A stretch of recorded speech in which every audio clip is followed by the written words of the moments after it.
ये कहानी है विक्रम के परिवार से जुड़े एक सच्चे किस्से की। विक्रम के पापा और उनके बड़े भाई कोलकाता में एक पुरानी और मशहूर मिठाई की दुकान चलाते थे। दुकान बरसों से अच्छी चल रही थी, लेकिन उम्र बढ़ने के साथ सुबह से रात तक काम संभालना उनके लिए मुश्किल होता जा रहा था। भाई साहब, अब शरीर साथ नहीं देता। लगता है अब परिवार के किसी जवान को धंधे में लाना पड़ेगा। हाँ, सही कह रहे हो भाई साहब आप। और घर में समीर ही है जिस पे हम भरोसा कर सकते हैं। तभी समीर के पिताजी ने बड़े भैया से बातचीत करके समीर को फोन लगाया। बेटा समीर, बैंगलोर में तुम्हारी ग्रेजुएशन अब पूरी होने वाली है। क्या करोगे वहां 20 से 25 हजार की नौकरी के लिए धक्के खाकर? अपना जमा जमाया बिजनेस है कोलकाता में, वापस आ जाओ और इसे संभालो। ठीक है पिताजी, जैसा आप कहें। मैं अगले महीने ही कोलकाता पहुंच जाऊंगा। कुछ ही समय बाद समीर कोलकाता आ गया और मिठाई की दुकान संभालने लगा। शुरुआत में उसने मन लगाकर काम किया और घर वालों को भी सुकून मिला, लेकिन कुछ ही हफ्तों में एक बात सबको अजीब लगने लगी। समीर हर हफ्ते या 10 दिन में किसी न किसी बहाने गांव चला जाता था। आपने देखा समीर को? ये लड़का बार बार गांव क्यों चला जाता है? कुछ तो बात है, वरना पहले ऐसा नहीं करता था। इस बार बार गांव जाने की वजह थी गांव की ही एक लड़की, कविता। धीरे धीरे दोनों की बातचीत शुरू हुई। बातें दोस्ती में बदली और दोस्ती कब प्यार में बदल गई किसी को पता ही नहीं चला। तुम फिर आ गए। दुकान का नुकसान नहीं होगा? नुकसान का तो पता नहीं, लेकिन तुम्हें देखे बिना मेरा मन नहीं लगता। दुकान में भी सारा समय तुम्हारे बारे में ही सोचते रहता है। अच्छा, तो मतलब मैं तुम्हारी मिठाइयों से भी ज्यादा जरूरी हो गई हूँ। तुम तो मेरी जिंदगी हो कविता। अब तो बस ये इंतजार है कि कब हम हमेशा के लिए एक हो जाए। कुछ ही महीनों में दोनों एक दूसरे के बिना रह नहीं पाते थे, लेकिन इस रिश्ते का असर समीर के काम पर साफ दिखने लगा। समीर, ध्यान कहाँ है तेरा? ग्राहक सामने खड़ा है। बस आ रहा हूँ बड़े पापा। हर तीसरे चौथे दिन समीर कोई न कोई बहाना बनाकर गांव चला जाता था। धीरे धीरे उसने अपने परिवार पर भी ध्यान देना कम कर दिया। उसके व्यवहार में एक अजीब सा बदलाव आ गया था। वो चिड़चिड़ा रहने लगा और अपनी माँ तक से ठीक से बात नहीं करता था। आपको नहीं लगता समीर कुछ बदला बदला सा लग रहा है? ना घर की सुध है, ना काम की। दिल घबराता है, लगता है उस लड़की ने उस पर कुछ कर दिया है। हाँ, सही कहा तुमने। मुझे भी वो लड़की शुरू से ठीक नहीं लगी। इस सब में कुछ ना कुछ गड़बड़ तो जरूर है। हमें कुछ करना होगा। गांव के पास जो गुरुजी रहते हैं, जो हनुमान जी के परम साधक हैं, हमें उनके पास जाना चाहिए। घर वाले समझा समझा कर थक चुके थे, लेकिन समीर सुनने को तैयार नहीं था। तभी शारदा देवी को गांव के पास रहने वाले एक हनुमान साधक की याद आई। वो साधक हनुमान जी की उपासना के लिए जाने जाते थे। शारदा देवी उनके पास पहुंची और रोते हुए सारी बात बता दी। बाबा, मेरा बेटा गलत रास्ते पर चला गया है, कुछ उपाय बताइए। साधक ने आंखें बंद की और ध्यान लगाया। थोड़ी देर बाद आंखें खोलकर उन्होंने समीर की मां को बताया, तुम्हारे बेटे पर किसी बाहरी शक्ति का साया नहीं है, बल्कि उसे खिलाया पिलाया गया है। गांव में जो जागर की पूजा हुई थी, उसी के भोग की मिठाई में अभिमंत्रित चीजें मिला दी गई थीं। वो अब किसी लड़की और उसके परिवार की उंगलियों पर नाच रहा है। कोई उपाय बताइए गुरुजी, मेरा बेटा बर्बाद हो जाएगा। गुरुजी ने मिश्री का अभिमंत्रित पैकेट समीर के मां को देते हुए कहा, ये लो, इस मिश्री को मैंने मंत्रों से बांध दिया है। अगले 1 महीने तक किसी भी तरह ये मिश्री खिलानी होगी, चाहे दूध में दो या चाय में। जैसे जैसे ये मिश्री उसके भीतर जाएगी, उस वशीकरण का असर कटता जाएगा। शारदा देवी ने वैसा ही किया। समीर को किसी न किसी बहाने से वो अभिमंत्रित मिश्री दी जाने लगी। धीरे धीरे करिश्मा हुआ।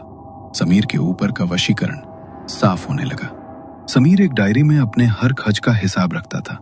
एक दिन जब वो अपनी हिसाब किताब की डायरी देख रहा था, तो वो सन्न रह गया। ये मैंने क्या किया?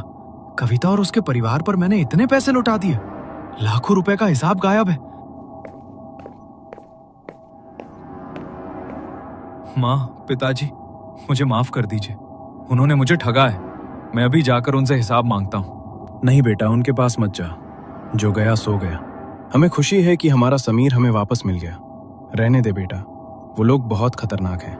नहीं पिताजी, धोखे की सजा तो उन्हें मिलनी चाहिए। आर्यन पायल के घर पहुंचा।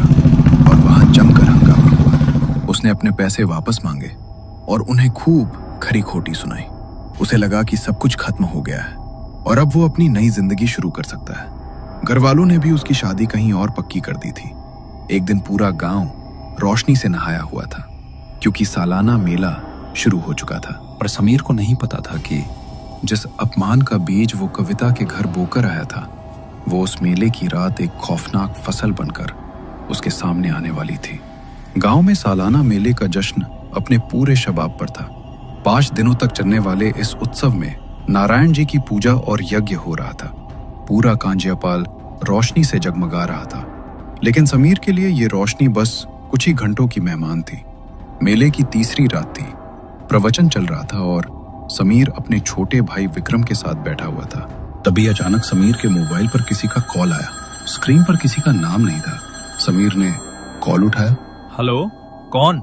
लेकिन उधर से कोई बोल नहीं रहा था। कुछ सेकंड बाद सिर्फ किसी के सांस लेने की आवाज सुनाई दी और फिर धीमी सी फुसफुसाहट आई। पानी। समीर चौंक गया। उसने फिर से पूछा, कौन है? लेकिन तभी कॉल कट हो गया। अगले ही पल मोबाइल पर एक मैसेज आया, स्कूल के पीछे आओ। समीर के चेहरे पर बेचैनी साफ दिखने लगी। विक्रम, तू यहीं बैठ और माँ के पास ही रहना। मेरा एक बहुत जरूरी काम आ गया है, मैं अभी आता हूँ। भाई कहाँ जा रहे हो? बहुत रात हो गई है। बस 5 मिनट विक्रम, फिक्र मत कर, अभी एक जरूरी बात करनी है। बात होते ही लौट आऊंगा, तू माँ के पास ही रहना, समझा? ये कहकर समीर फोन कान से लगाए मेले की भीड़ से निकलकर अंधेरे रास्तों की तरफ बढ़ गया। विक्रम थोड़ी देर तक उसे जाते हुए देखता रहा, फिर माँ के पास जाकर बैठ गया। रात गहराती चली गई। 2 मिनट, आधा घंटा बन गए, लेकिन समीर वापस नहीं लौटा। विक्रम ये सोचकर घर चला गया कि शायद समीर किसी काम में फंस गया होगा और सीधे घर आ जाएगा। थकावट के कारण वो सो गया, लेकिन अगली सुबह जो हुआ उसने पूरे परिवार की नींव हिला दी। विक्रम, विक्रम, जल्दी घर चल, बहुत अनर्थ हो गया है। समीर भाई, समीर भाई। क्या हुआ समीर भाई को? ऐसे क्यों बोल रहे हो? साफ साफ बताओ। मुझे खुद ठीक से समझ नहीं आ रहा। बस गांव वाले कह रहे हैं समीर भाई नहीं रहे। नहीं, ये झूठ है। कल रात तो वो मेरे साथ थे, ठीक थे वो। तुम क्या बकवास कर रहे हो? चल ना विक्रम, देर मत कर, घर का माहौल ठीक नहीं है। विक्रम भागता हुआ घर पहुंचा। पूरे घर में कोहराम मचा था। रोने चीखने की आवाजें आ रही थी। गांव के लोग एक ही दिशा में भागे जा रहे थे। सरकारी स्कूल के पीछे वाले खेत में समीर की लाश पड़ी थी।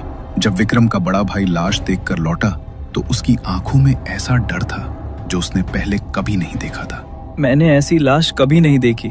किसी ने भाई के हाथ पैर इस तरह मरोड़ दिए थे जैसे वो इंसान नहीं था। पूरा शरीर अजीब तरह से मुड़ा हुआ था और मुंह से झाग निकल रहा था। भाई को जहर दे दिया था, किसी ने जहर दे दिया था मेरे भाई को। पुलिस ने केस को सुसाइड बताने की कोशिश की, लेकिन पोस्टमार्टम रिपोर्ट ने साफ कर दिया कि ये बेरहमी से किया गया मर्डर था। फिर भी गांव की अंदरूनी राजनीति और रसूख के चलते मामला धीरे धीरे दबा दिया गया। समीर के माँ बाप इस सदमे में इतने टूट चुके थे कि उन्होंने इंसाफ की लड़ाई लड़ने की हिम्मत ही खो दी। लेकिन किसी को अंदाजा नहीं था कि जिस रात समीर का अंतिम संस्कार हुआ था, उसी रात उसके बड़े पापा की जिंदगी में कुछ ऐसा शुरू हो चुका था जिसे अब रोका नहीं जा सकता था। रात गहरी थी। पूरा घर नींद में डूबा हुआ था। बड़े पापा को लगा जैसे कोई उनके सामने खड़ा है। कमरे के बीचों बीच समीर खड़ा था। वही चेहरा, वही कद, वही आंखें। वो कुछ बोल नहीं रहा था, बस सीधे उन्हें देख रहा था।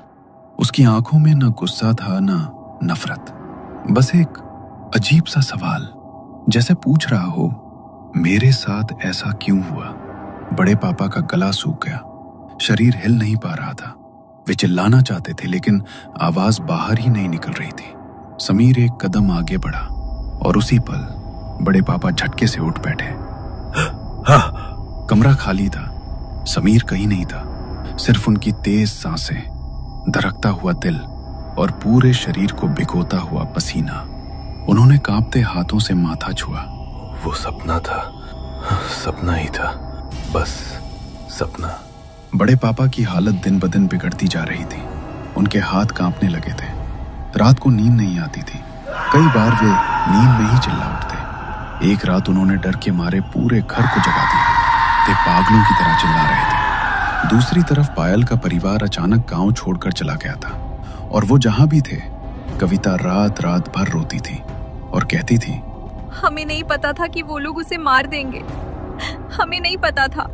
पायल के अजीब बर्ताव और आर्यन के बड़े पापा के साथ हो रही इन डरावनी घटनाओं ने पूरे घर को सन्न कर दिया था। कोई खुलकर कुछ कह नहीं पा रहा था, लेकिन हर किसी के मन में डर बैठ चुका था। किसी को समझ नहीं आ रहा था कि ये सब अचानक क्यों और कैसे हो रहा है।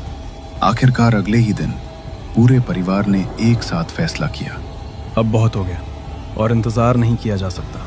हमें पंडित जी के पास जाना ही होगा और समझना होगा कि इन सब घटनाओं के पीछे आखिर क्या छुपा हुआ है। सारे लोग पंडित जी के पास इकट्ठा हो गए।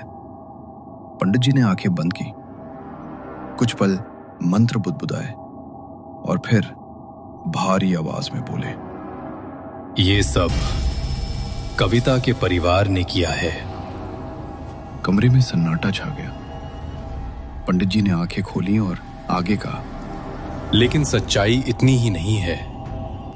सिर्फ कविता का परिवार नहीं, कोई और भी है जिसने आर्यन को मारने की कोशिश की थी। सबकी नजरें एक दूसरे पर टिक गईं, लेकिन कोई कुछ बोलने की हिम्मत नहीं कर पाया। तभी पंडित जी की आवाज और सख्त हो गई।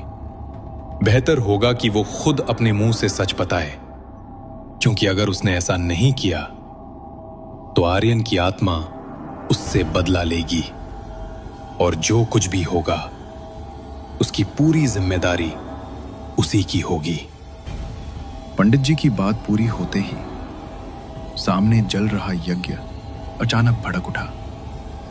लपटें तेज हो गई और अगले ही पल आर्यन के बड़े पापा के कपड़ों ने आग पकड़ ली। लोगों ने किसी तरह आग बुझाई। कांपते हुए टूटे हुए स्वर में बड़े पापा जमीन पर बैठ गए। माफ कर दो मुझे, मुझसे बहुत बड़ी गलती हो गई। अब उनका सच खुद बाहर आने लगा। उन्होंने बताया कि कैसे उन्होंने कविता को पैसे दिए ताकि वो आर्यन को अपने प्यार के जाल में फंसा सके। कैसे उन्होंने गुंडों को पैसे देकर आर्यन को मरवा दिया और इसका कारण सिर्फ एक था, बिजनेस। उन्हें अपना वारिस चाहिए था, लेकिन आर्यन नहीं। जैसे ही आर्यन के बड़े पापा की पूरी सच्चाई सबके सामने आ गई, यज्ञ की भड़कती हुई आग अपने आप शांत होने लगी। लपटें बुझ गई और उनके साथ उड़ता हुआ धुआं धीरे धीरे ऊपर फैल गया। उसी धुएं के साथ आर्यन की आत्मा को भी शांति मिल गई। कमरे में अब डर नहीं था, बस एक भारी सन्नाटा था। आर्यन के पापा की आंखों में आंसू थे। उन्होंने कभी सपने में भी नहीं सोचा था कि उनका अपना सगा भाई उनके बेटे के साथ ऐसा कर सकता है। उन्होंने एक पल के लिए भी देर नहीं की। आर्यन के बड़े पापा को सीधे पुलिस के हवाले कर दिया गया। अब इंसाफ इंसानों की अदालत में होना था और आर्यन की आत्मा आखिरकार चैन की नींद सो पाई।